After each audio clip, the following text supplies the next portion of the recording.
They're known as the Forgotten Commandos. The Royal Navy Commando were formed in 1942. The Royal Marines came first, the Army, and then later on there was beachheads being taken, and they were losing a lot of guys basically. And who's better to take a beachhead than the Royal Navy? So Churchill decided, in his mighty wisdom, to ask the Royal Navy, could we create a commando unit? So the RNC got together, which is the Royal Navy Commando, to all these individual groups. Every group had a letter. P Commando, which is the blue lanyard. Every lanyard had a different colour. Sadly, they were basically broken up from 1944 all the way to 1946. That was arranged especially for that young lad. Everyone saving Private Ryan. Before Tom Hanks in Italy, the Royal Navy Commandos were there. Okay, they're not shown in any of the films, hence why they're known as the Forgotten Commandos. Their motto was first in, last out. So our job would be go onto the beach first, make it safe, get in the landing craft for all the infantry to come on, and then hold it.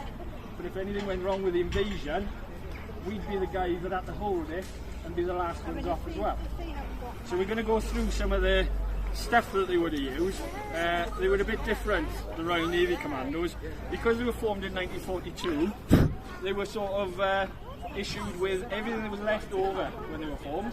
So they started off with a thing called an SMLE, which is a World War I rifle, for any of you that know. They were de-boxed, de-greased, and given to the Royal Navy. They were also given Lewis guns after the First World War as well. So we were sort of issued with stuff that was left behind. Same as the kit. Everyone that knows the Royal Navy to just wear blue. We were issued with 1937 pattern battle dress with the Royal Navy insignias. Everyone always thinks we're sergeants, we're not. I use the service, I actually found them a petty officer. Same as the gentleman by here, he's a leading rate. They also wore Royal Navy caps. We'd often wear Royal Navy caps in front of the Army to show we were different. And then when we were in front of the Navy, we put our green berets on that we did in commando training to show we were different. The Royal Navy hated difference, hence why they went with them to disband us in 46. So we're going to go through some of the stuff now. We're going to start off with a number 4. Very popular rifle used by the Royal Navy Commandos when they finally got their hands on them during about 43, 44. So if you want to, we're just going to shoot off 1 or 2 rounds on this one, guys. Quarter minute on the other one.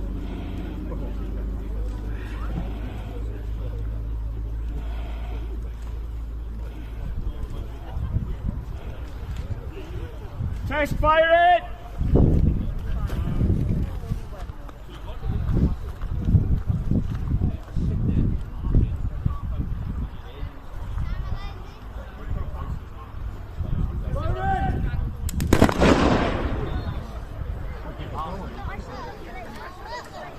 So, number 4 was probably one of the most practical and most used weapons of World War II.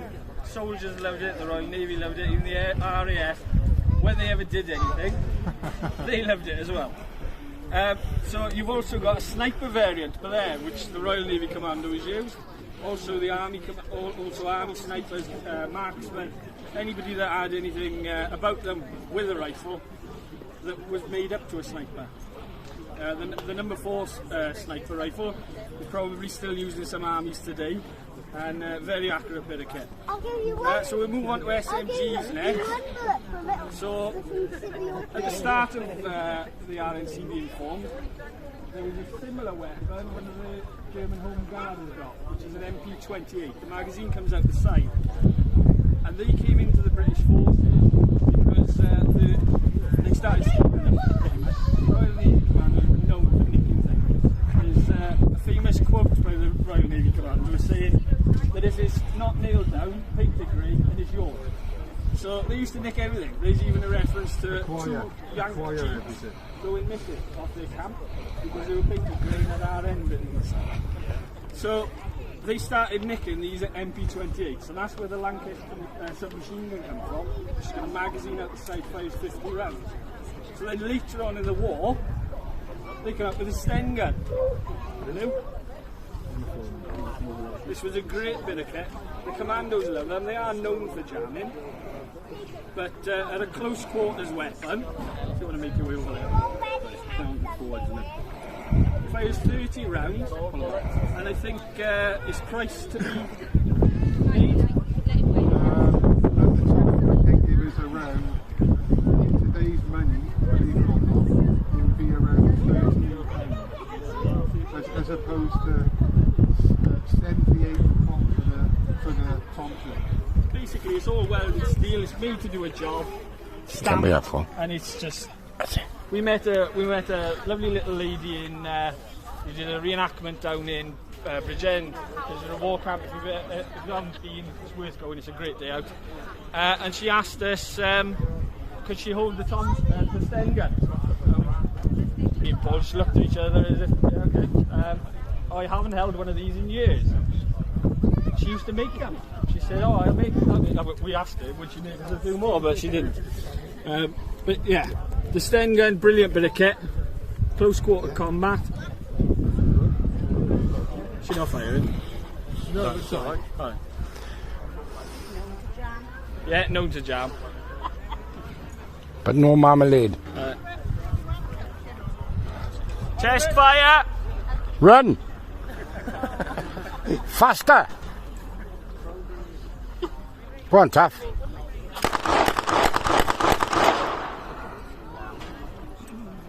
That's James. Great. A great bit of kit, but yeah, known to jam.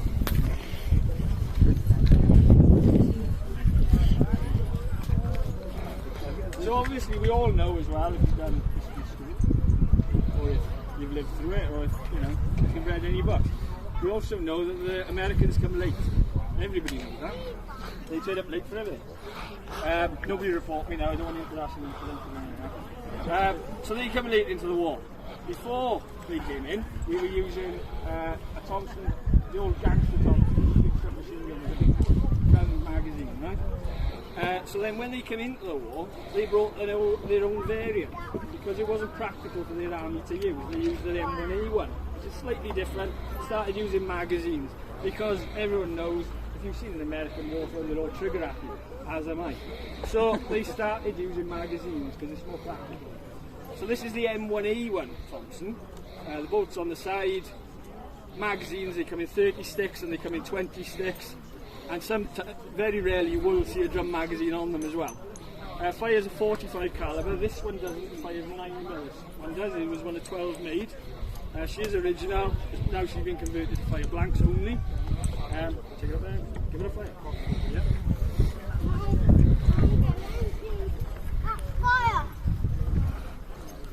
And as for the Sten gun, the guys loved these because the Sten gun was made to do a job. But if you notice with the Thompson, it's quality. And this is why the guys love them.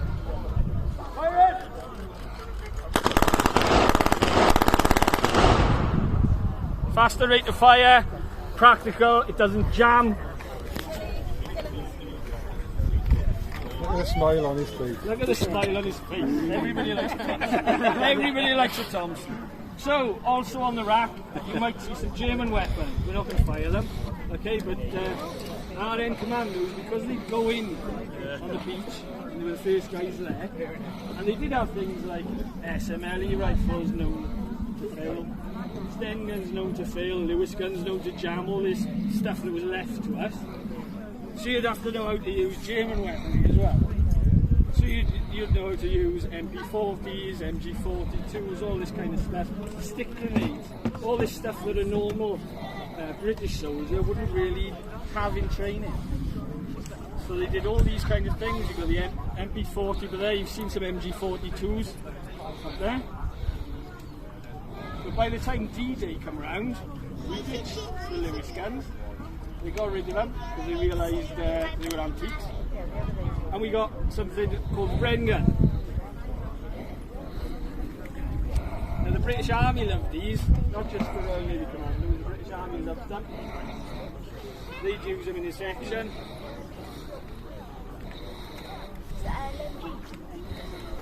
Now when Royal Navy Commandos came in, we'd also have these within your unit, but on D-Day there was two set up either end by the RNC, and they were sandbagged in and bunkered, and they were used on anti-aircraft stands, and they were just there as a free-for-all for anybody to use.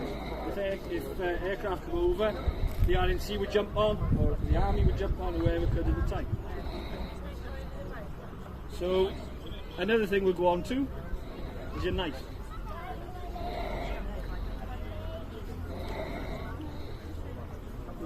The Royal Navy Commandos, you do your commando training,